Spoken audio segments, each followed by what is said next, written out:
Hey everyone, how's it going? And welcome back to my channel. And today we're going to be talking about the price increases of the PlayStation consoles. Yeah, because increasing the price of a 6-year-old hardware is a great idea. So for those of you who know me, I grew up as a console gamer. I had a ton of different consoles growing up. My first gaming console ever was the Sega Genesis. I lived in an era where consoles were actually a good value proposition.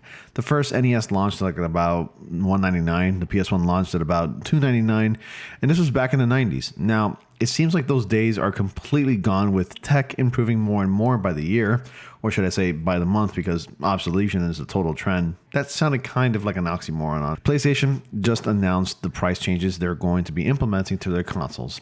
I had the article pulled up here. I'll read it and then we'll discuss it. So here we go. So this is coming from the PlayStation blog itself. With continued pressures in the global economic landscape, we've made the decision to increase the prices of PS5, PS5 Pro, and PlayStation Portable remote players globally. We know that price changes impact our community, and after a careful evaluation, we found this was a necessary step to ensure we continue delivering innovative, high-quality gaming experiences to players worldwide. The updated recommended retail prices for PS5 consoles are effective starting April 2nd, 2026 as follows. For all other territories, please check with your local retailer or direct PlayStation.com where it is available.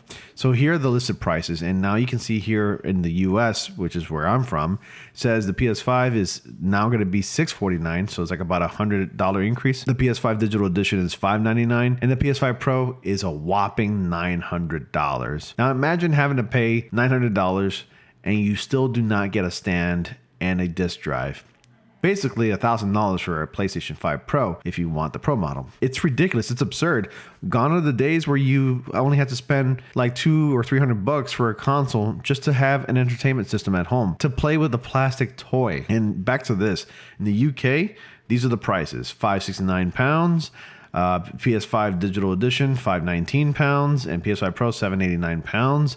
Europe, and then there's Japan. So the updated recommended retail price for PlayStation Portable remote players effective starting April 2nd as follows. For all of the territories, check with your local retailer on direct.playstation.com where it is available. So, all right, so I'm going to address the stupid corporate talk in the room here.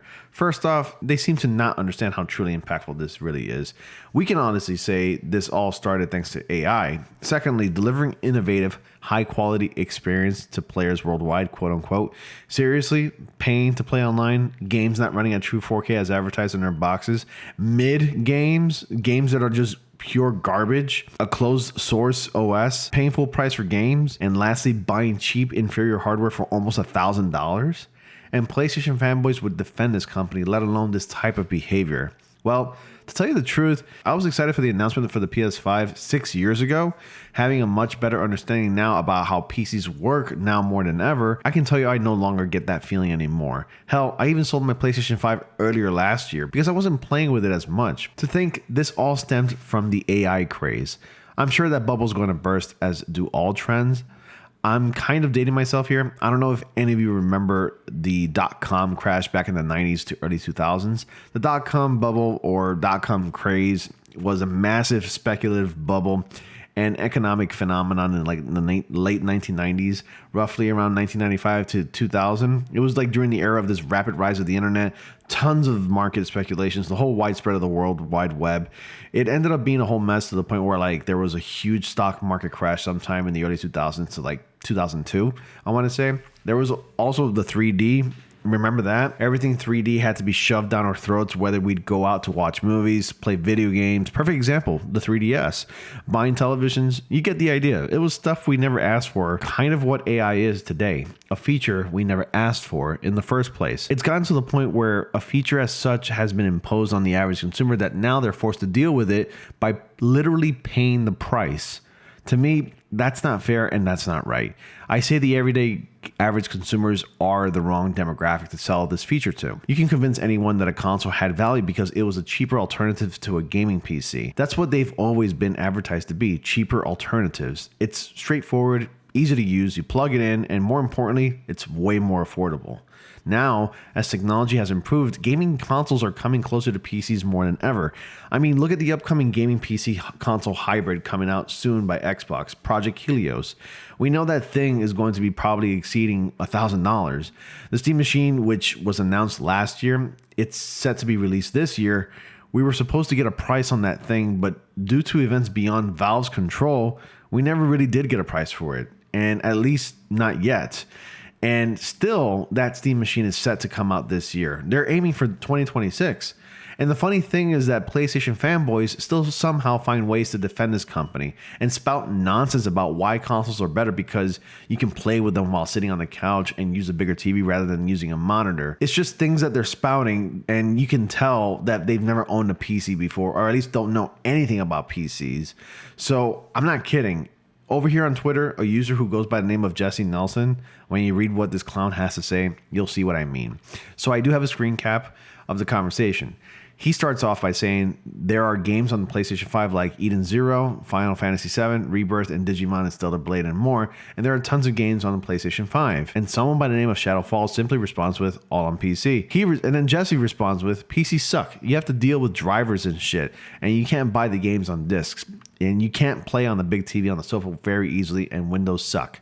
Well, the only one thing I'm going to agree with Jesse here is that Windows does kind of suck. I can go on a whole spiel as to why Windows suck, but I'm not going to do that because I don't want to take up too much time. And then I chime in with a haven't you people ever heard of closing the goddamn door? No, it's much better to face these kinds of things with a sense of poise and rationality. And I say, what exactly do you think a console is? He simply responds with a better way to play games and best 4K Blu-ray players to watch anime on. I say, you dumbass, PlayStations have drivers as well. They only come in the form of updates, of which the manufacturer provides those drivers for you in those updates. You do realize consoles are basically PCs with limitations, right? They're x86s, my guy. Okay, no joke, I just got this updated response from the same guy. And he says, there's no work to play a game on PlayStation while you have to update the drivers and I deal with like the Windows 11 shit.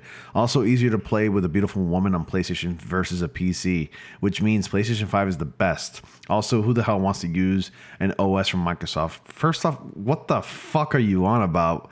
You, like, last I checked on a PC, you simply click and literally press play and you're good to go. You're off to play a game. And then mentioning playing with a beautiful woman, like, what are you on about, my guy? And then I respond with, ever heard of Steam OS, you know, Linux, or how about micro ATXs or mini ITX PC builds? Small enough to be placed under a TV and play on. What about Raspberry Pis? Literally PCs the size of credit cards, which is true. And you can buy one for about $200 right now, 16 gigs of RAM and all. And then he responds with, Microsoft was founded by Bill Gates and he is evil. Look, I'm not going to go on with this guy anymore. Clearly, he's either trolling or he's a total moron. But it's just ridiculous how people make themselves look so stupid and bad on the internet by spouting out nonsense like this. Right off the bat, you can tell that this guy is completely uneducated. They give people who truly love consoles and who truly love gaming a bad name. But anyway, I wanted to share all this with you guys. What do you think about the whole price adjustment announcement from PlayStation? You let me know your thoughts. And if you're going to be getting a PlayStation 5 Pro, well, honestly, do whatever makes you happy. I would disagree with you if you did. Let's say if you wanted to buy it for like just say GTA 6, which I do happen to know a few people in real life who want to buy the console just for GTA 6. When I said, I don't know, guys, I would wait if I were you and just wait about a year or so, if not less, to wait for it to come to PC. But honestly, consoles have no value propositions. It's just not worth it. There's no way in hell I would ever spend $1,000 on a console because the tech is just not there, and it's just not worth it. PC's where it's at, and yeah, you may call me a PC fanboy all you want, but just know I came from consoles, and I was a console user for a bit over 2 decades. So yeah.